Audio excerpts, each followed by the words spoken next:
Nós estamos gravando essa série de vídeos sobre vivendo e pregando com integridade o Evangelho em uma sociedade desintegrada. No último vídeo, nós começamos a falar sobre a nossa responsabilidade dentro da sociedade na qual estamos inseridos e chamamos atenção para a igreja, o risco que ela corre de se tornar uma comunidade elitista, onde o sal e a luz ficam apenas dentro de si mesma, a igreja, e ela passa a ser apenas uma acusadora do mundo. Eu não falei nesses termos, mas foi isso que eu quis dizer. Dando prosseguimento a este conceito, eu quero desenvolver agora dois perigos iminentes para a igreja. O primeiro perigo é de nós nos identificarmos com o mundo pouco ou nada diferindo dele. Neste caso, como povo missionário de Deus, para nada mais serviríamos. Esse perigo existe partindo de um bom princípio, o princípio de querer se aproximar das pessoas para compreendê-las e anunciar o Evangelho. Mas essa tentativa, esse interesse correto, justo, bem intencionado, traz consigo este perigo, de nós começarmos a nos identificar de tal forma que não haja mais nenhuma diferença, nós não temos mais uma mensagem que anunciar.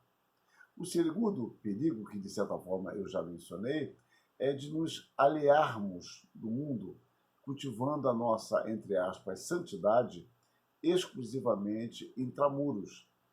Assim nós vamos nos tornar um povo elitista, separatista, que somos os melhores e que ninguém tem nada a nos acrescentar, a melhorar, ou que nós não podemos aprender com as demais pessoas. Bom, os dois caminhos são caminhos extremamente perigosos. O caminho da identificação como do alinhamento. Embora eu sei que quem pratica esse tipo de alinhamento, desse distanciamento, na realidade quis preservar a igreja pura, buscava uma maior santidade.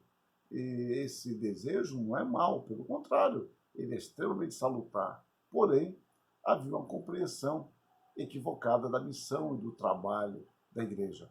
A igreja, ela é uma comunidade de pessoas santas, porque foram separadas por Deus, e deve viver em santidade, buscando a santidade. Só que essa busca pela santidade envolve uma obediência a Deus de proclamar o Evangelho aonde Deus nos mandar e onde Deus nos colocar.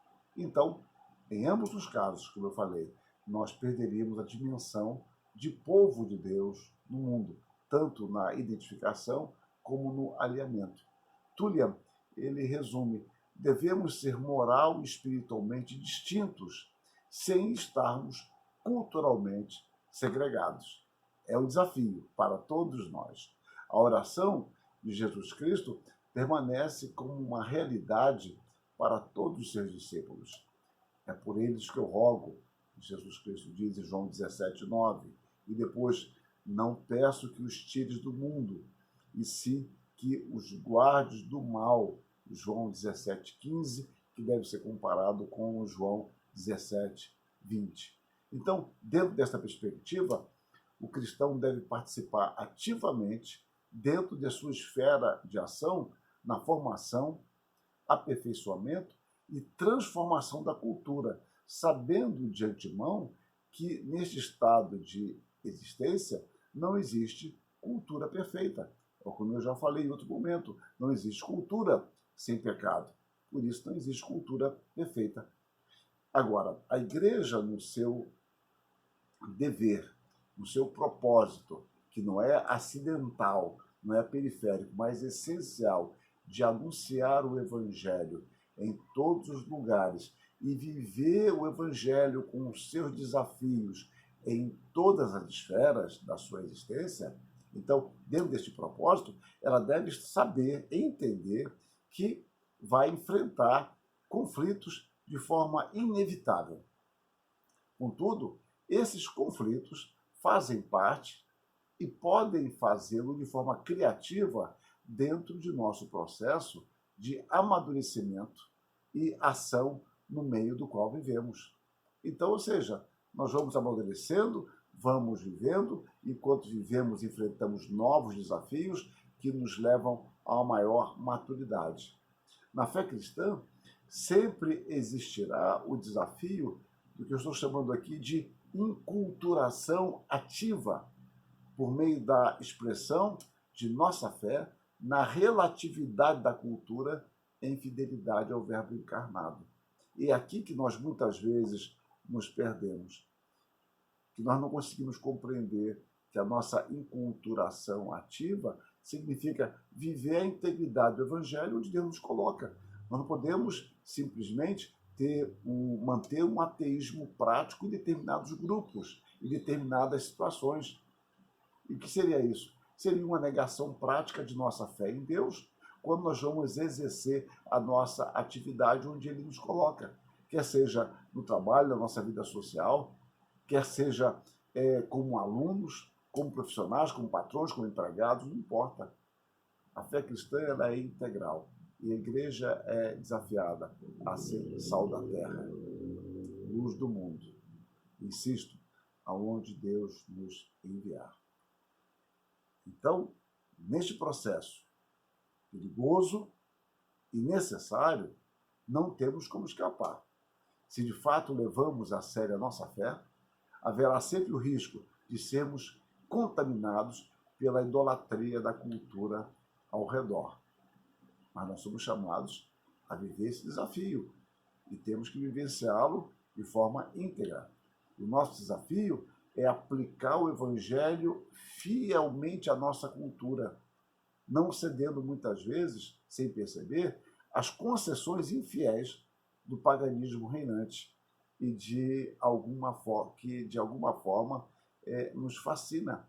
Porque nós somos pecadores e nós queremos, por exemplo, em nossa vida profissional, queremos progredir, nós queremos ser respeitados, queremos ser ouvidos, mas dentro desse objetivo, ou desses objetivos, que não há nenhum mal em si mesmos, nós podemos nos perder fazendo concessões, atalhos, que são muito bem-vindos culturalmente, mas, sem dúvida, não é bem-vindo dentro da fé cristã. E se nós nos acomodarmos a esses valores, nós perdemos, mais uma vez insisto, a nossa função profética na sociedade. A história do Ocidente tem sido regida pela presença cristã, ora em suas acomodações pecaminosas, ora positivamente em seu testemunho profético contextualizado. E temos que ter cuidado com isso, porque essas acomodações que eu chamo de acomodações pecaminosas, quando a igreja se identifica com o mundo e se perde em suas escolhas, isso não foi aqui ou acolá. Isso marcou profundamente a vida da igreja, como também marcou, e pela graça de Deus de uma forma muito mais forte, o seu testemunho profético contextualizado. Nós estamos no mundo, mas não somos do mundo. Deus nos chama para fora do mundo, para depois invadi-lo com a ética do reino. Portanto, esse testemunho, essa invasão da igreja, será sempre uma recontextualização da sua mensagem. Por que isto? Porque a nossa apreensão do Evangelho já foi contextualizada, não nos chegou pura. Eu quero dizer o seguinte: o Evangelho, quando chega a nós, ele não chega puro, ele já chega contaminado. E contaminado aqui eu não estou dando um tom de pecado, é apenas para que nós possamos entender. Porque o Evangelho chegou a nós já contextualizado. Os missionários americanos trouxeram o Evangelho já contextualizado. E eles receberam uma mensagem do Evangelho que veio grande parte da Inglaterra, veio da Escócia e assim por diante. Os holandeses, alemães, etc., já veio também contextualizado. Então, eles recontextualizam. Todos aqueles que pregam o Evangelho recontextualizam o Evangelho que já foi contextualizado. Então, nós temos que entender isso e apresentar esse Evangelho de forma recontextualizada à nossa sociedade, à nossa época, aos problemas que estamos enfrentando. É claro, eu digo isso em um outro lugar, que o ser humano tem problemas ontológicos e existenciais. E a mensagem do Evangelho terá que contemplar ambas as coisas. Os problemas ontológicos são os mesmos de sempre. O homem é pecador, precisa ser reconciliado com Deus e a igreja anuncia esse Evangelho. Mas há os problemas existenciais, que são manifestações, expressões dos problemas ontológicos na sociedade na qual ele vive, na qual nós vivemos. E precisamos estar atentos a isso. Então, é preciso que não tenhamos a pretensão de uma autorreferência no que se refere, ou desculpe, uma autossuficiência, que é a mesma coisa de autorreferência, mas a palavra que eu quero usar é autossuficiência, no que se refere ao monopólio do evangelho puro que vamos agora, de forma concessiva, contextualizar aos nossos ouvintes. Não, nós aprendemos o evangelho pela graça. Deus se valeu de seus servos que o contextualizaram a nós. E vamos agora fazê-lo. Também há aqueles que estão carecendo desta mensagem. Portanto, toda contextualização é uma recontextualização. Isso deve produzir em nós o senso de urgência e de humildade.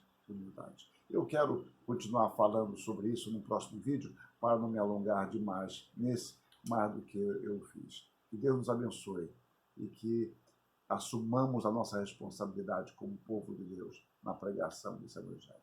Amém.